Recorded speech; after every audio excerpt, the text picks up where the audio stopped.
Yo, what's up, everyone? This is MIlehighjay bringing you another Denver Broncos video tonight. It's going to be the end of 2015 tonight, man, bringing on 2016. So we're going to start off with a little sip of moonshine, and I got some awesome news for all you Bronco fans out there, and just some things to talk about and look over. So let's take a hit of this moonshine to say goodbye to 2015. It's been a great year, Denver Broncos. We locked up a playoff spot, so here we go, man. Hopefully this Sunday we lock up either home field advantage for the playoffs or at least a first round bye. So I'm gonna take a shot to that and to 2015. Salute to you guys. All right, so let's have a little talk, man.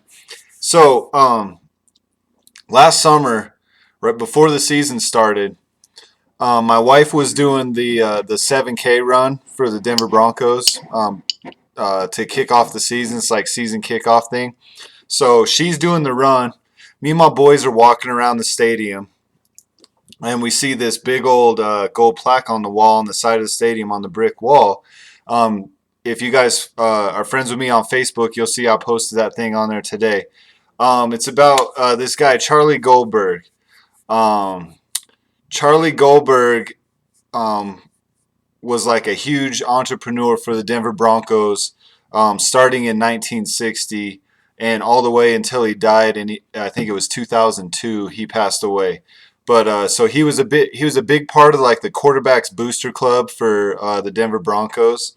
And so when I see this plaque, man, it's talking about Charlie Goldberg, 12th man for the Denver Broncos. It's a little quote from him how he believes that that we're the magic at Mile High. The 12th man is the reason that the Broncos can step up and play at another level. Basically calling us a 12th man, which is, from my knowledge, that's the first that the 12th man's ever been brought up. Maybe other than some college teams like Oklahoma or something, maybe before then. But definitely before the Seahawks ever had anything to say about that shit. Um, so I posted that picture today. My boy Ray, frontline soldier, man, one of the biggest lions in BGOE. Um, he tells me, man, you know, have you checked in on this? Have you looked into it all?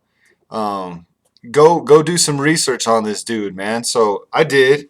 I didn't, even from seeing that this summer, I didn't think too much about it. So I other than that was a cool quote, and this guy obviously had a big deal with the Broncos, but I never really looked into it. So I Google him today. You guys, if you're big Broncos fans, go Google Charlie Goldberg, Denver Broncos or something, and some articles will pop up about this dude, man. Um, he, I believe he was an attorney or something. I mean, he was a big money maker in Denver back in the day, but he was a huge Bronco fan, huge entrepreneur for stuff that Broncos were doing outside of the team, like, so I mean, just a big super fan basically, or like basically like Andrew Young and Ray and all these guys. I mean, me, tons of people, Orange Soldier, G Nice, everybody that's like trying to make a Broncos movement and get people involved, get people all up in it. He was doing this shit back in the 1960s. So what he did, man, he had this concept of coming up with Orange Sunday, man, which is really cool. He wanted to orange out the whole stadium back when it was Mile High Stadium. So what he did, he went out and purchased orange cloth throughout the whole city, man, and was buying strips of them. Basically, this right here, And he asked the Denver Broncos if he could hand it out. Um, he would pick up the whole cost. The Broncos didn't have to really be involved in it, but he wanted their approval of handing out this stuff before the game. I think the Broncos were like 1-4 at the time. They had a bad start to their season. I believe this was 1971, from what I read this morning and today.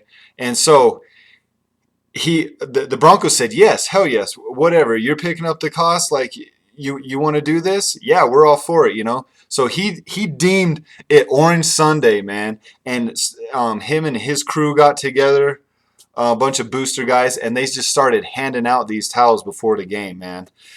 mind you, this shit happened before Pittsburgh ever came up with the idea of terrible towels. So if you want to know where all this shit originated, stuff like this right here that you get at Broncos games and stuff like that, these orange towels, uh, here, right here, these orange pom poms, shit like this for the fans before you go in the stadium. This stuff originated from Charlie Goldberg. God rest your soul, man. Huge Denver Bronco fan. Ray put me onto this today. I can't believe that I've never heard of this, being as big of a Bronco fan as I am.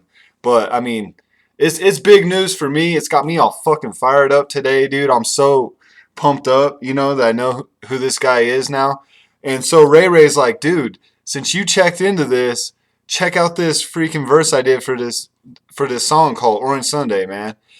He sent it to me. Dude, this shit is fire. So be on the lookout for Ray's song Orange Sunday so at the beginning he says, big shout out to Charlie Goldberg. This is who he's talking about. So I'm just trying to bring y'all up to speed a little bit on what he's really saying.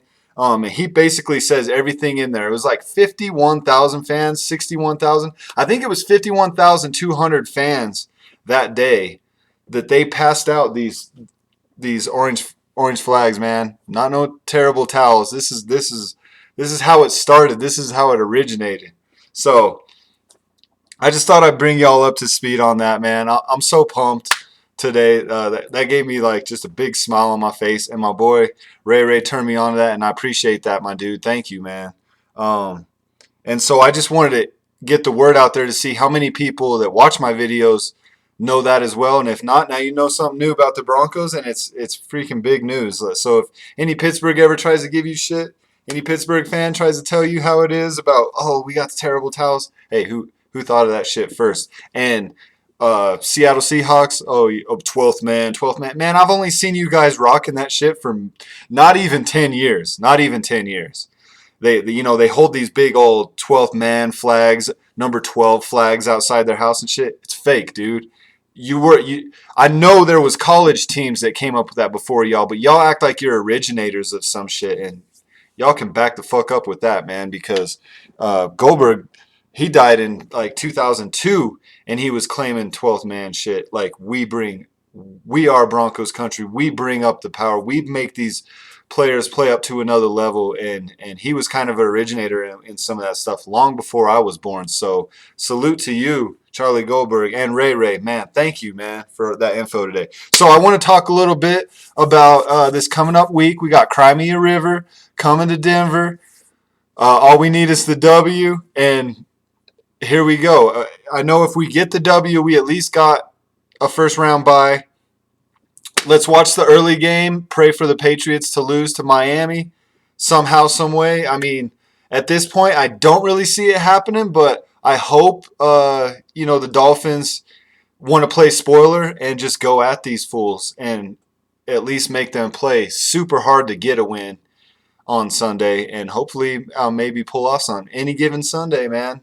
So hopefully the Dolphins can pull something out, man. So yeah, what a great year, 2015, man. I started doing my videos this year. I got tons of followers for it. I'm going to keep doing them. I know over the holiday season it's been rough. I haven't done one since like the Patriots game, I think. It's been hard for me, man, just to be honest with y'all, with my work and stuff. Trying to, be a good husband and be a good dad to my kids, and just doing a whole bunch of outside stuff. And now I understand, like, Mad Fanatic and Ray and all these guys. I mean, how much work this is outside of everything that you do just to stay afloat and be a family man and take care of your own, and then do these things on the side for people, to keep them going with the Bronco love and the Bronco, just all that, man. And it's very hard to do. So you guys got all my respect, man, for the stuff that you do. I mean, I don't know if you guys watched on Garage Den, but they were talking about maybe this could be the last episode and everything. Like, I hope that, Matt and Gene Ice and everyone are on to bigger, better things, doing things. But a lot of things have been accomplished, man. I mean, this year, 2015, man, I'm just so pumped, man, and so stoked for everyone that's in Bronco gang. Anyone that watches my videos that loves Broncos country, anybody that's up in Bronco. I mean, here we are, guys. We've made the playoffs 5 years in a row. Tomorrow, or not tomorrow, but Sunday we can lock up fucking five straight AFC West championships, man. Which it's hard to fathom, man. Like, here we go, man. It's so cool. And it's so great to be a Bronco fan right now. Okay, so one other thing I wanted to touch base on is the whole Brock and Manning situation. Guys, this is just my suspicion. I don't know what the F is going on with all of this, but I really feel like Peyton Manning is hurt a lot worse than the Broncos and anyone on the inside, people out of Manning's camp and everything, want to let the public know. I think he's hurt worse than we could even think right now. I know that he's going to be the backup, but I don't think he can even put in a full game right now. That's just my suspicion. I'm just suspicious that he's hurt way worse than we possibly could imagine right now, and they're probably going to be shooting him up with stuff to keep him going through. I don't know. Don't crucify me in the comments about all this, or try and argue with me or anything like that. That's just how I feel. I'm happy with the way Brock's going. Brock beat the Patriots. I was there, and Mad got played in the stadium that night for the first time. It was epic. He beat the Bengals, in crunch games. It's not like we smoked them. There was big moments, and they were big games, and Brock has rose to the occasion. I've said it in my own videos and in the past. If anybody's been chilling with me for a few years, I've said I don't think Brock's the future. I don't.